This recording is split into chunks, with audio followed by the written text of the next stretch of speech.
Bonjour et bon super dimanche, nous sommes le 21 novembre et c'est la journée mondiale de la télévision. Générique.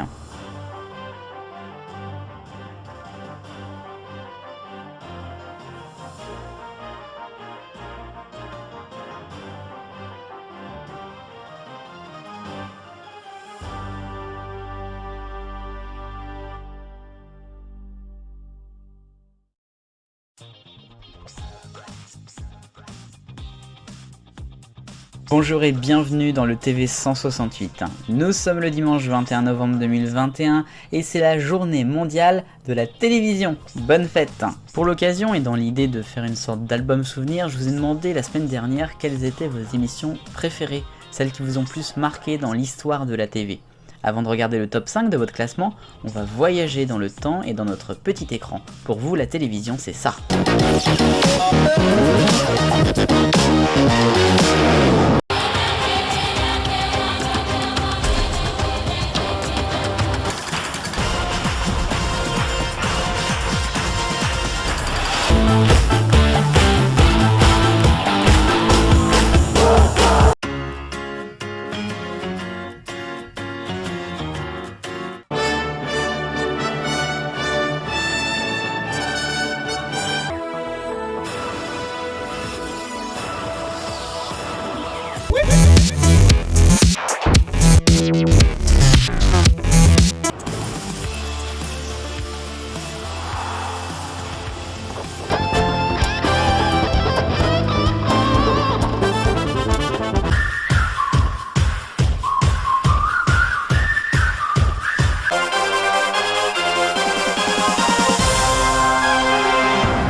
Le top 5 maintenant de vos émissions préférées de toute l'histoire. S'il n'y en avait que 5 de toute la télévision française à retenir, il y aurait d'abord le Club Dorothée, jamais égalé sur TF1. Ensuite en 4ème position, et c'est un peu une surprise, le Burger Quiz, d'abord diffusé sur Canal+ au début des années 2000 et maintenant sur TMC. En 3ème position, c'est l'incroyable Touche pas à mon poste, dont tout le monde parle en bien comme en mal, d'abord sur France 4, B8 puis C8. En 2ème position, c'est Interville, diffusé sur un nombre incalculable de chaînes depuis de nombreuses années, de l'ORTF à maintenant. Et moi j'avais voté pour lui. Et puis en 1ère position, l'émission selon vous la plus préférée, c'est Fort Boyard, bien évidemment sur Antenne 2 et France 2.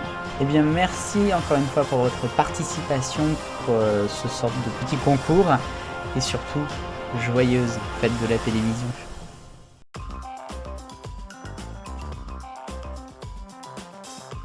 Le rayon actu orienté sur France 2 cette semaine, c'est l'actu.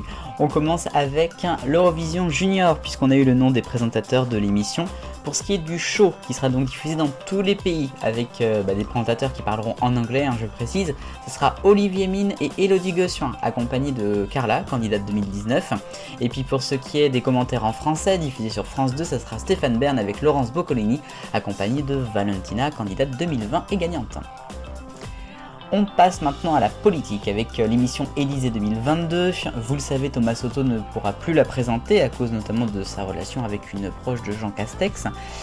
Avec une grande surprise, puisqu'on a eu donc le nom de son remplaçant, puisque Léa Salamé ne voulait pas être seule à présenter l'émission. Ça sera Laurent Guimier. Oui, Laurent Guimier, c'est le directeur en fait de l'information de France Télé, le même, oui. C'est assez étonnant, on va voir ce que ça va donner. Et puis une nouvelle émission pour Faustine Bollaert. Après Mariée au premier regard, voici Danser au premier regard. Ça pourrait très bien être ça.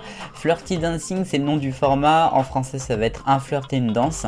Et ça sera en prime time, une émission où donc deux personnes vont pouvoir s'entraîner avec des danseurs professionnels sur une chorégraphie avant d'arriver sur scène face à un tout nouveau partenaire.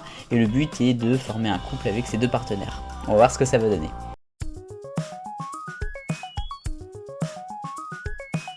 L'arc-en-ciel des audiences, 2 nouvelles émissions, 2 échecs pour France, d'abord en rouge, J'ai une idée pour la France avec Julien Bugier jeudi, 1 200 000, et en orange, Les temps changent avec Faustine Bollaert mardi, 1 300 000, c'est quand même plutôt moyen tout ça. Le jaune c'est pour France 3 cette semaine avec La boîte à secrets, encore une Faustine Bollaert, 1 333 pour l'édition de vendredi.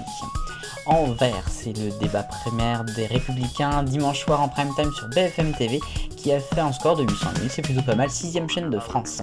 En bleu clair, c'est France 5 avec C'est à vous. L'édition de lundi a battu son record de saison, 1 400 000. En bleu foncé, Noir comme neige, le téléfilm avec notamment Laurent Gérard sur France 2 qui a fait 5 400 000 presque, c'était mercredi. Et puis en violet, le match Finlande-France, match retour de qualification pour la Coupe du Monde, 6 200 000.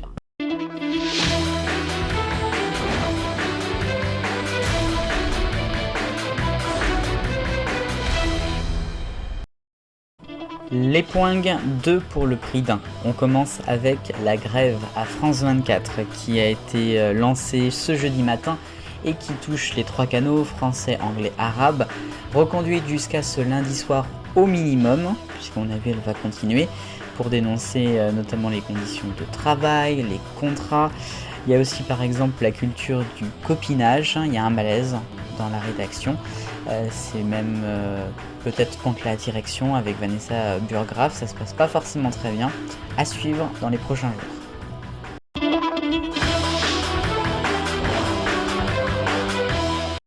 Les points, ça continue avec Koh-Lanta, j'ai l'impression d'en parler toutes les semaines depuis le lancement de La Légende il y a presque 2 mois.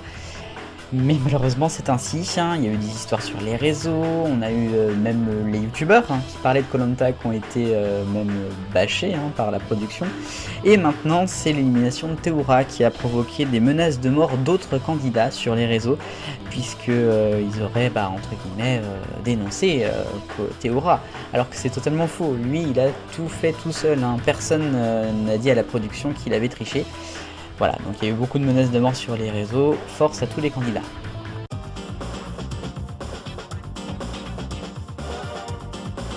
La question 168, que pensez-vous du duo Olivier Mine et Elodie Gossuin pour présenter l'Eurovision Junior 2021? Comme chaque semaine, vous pouvez voter, le lien est dans la description. Juste avant, je vous donne quand même quelques indications puisque l'année dernière on avait fait un sondage juste après l'édition 2020 pour savoir qui pourrait justement présenter cette année l'Eurovision Junior. Stéphane Bern était arrivé en première position, puis Olivier Mine juste derrière en 2, puis ensuite Alex Good, il y avait Nelson Montfort, Laurent Boccolini, etc. On n'avait pas mis Elodie Gossuin parce que on n'imaginait pas une seule seconde qu'elle serait intégrée là-dedans. Mais ça donne quand même quelques idées. À vous de voter!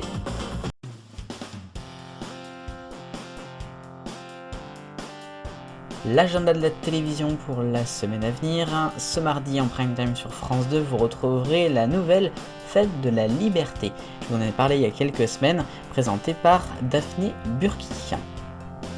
Vendredi, en prime time et en direct sur TF1, ce sera la finale de la saison 11 de Danse avec les stars. Qui de Bilal Hassani, Taïk ou encore Michou va gagner, on le saura. Et puis après plus de 2 ans d'absence, c'est le retour samedi en prime sur Gulli de Tahiti Quest, l'émission où il y a des pirates en République Dominicaine, présentée par Issa Doumbia désormais. Et ainsi va la télévision en son jour de fête. Merci de m'avoir suivi, j'espère que ça vous a plu, n'hésitez pas à commenter comme toutes les semaines la vidéo, et moi je vous retrouve dimanche prochain pour le TV 168. Vive le bonheur, on est tous des millions de copains, salut!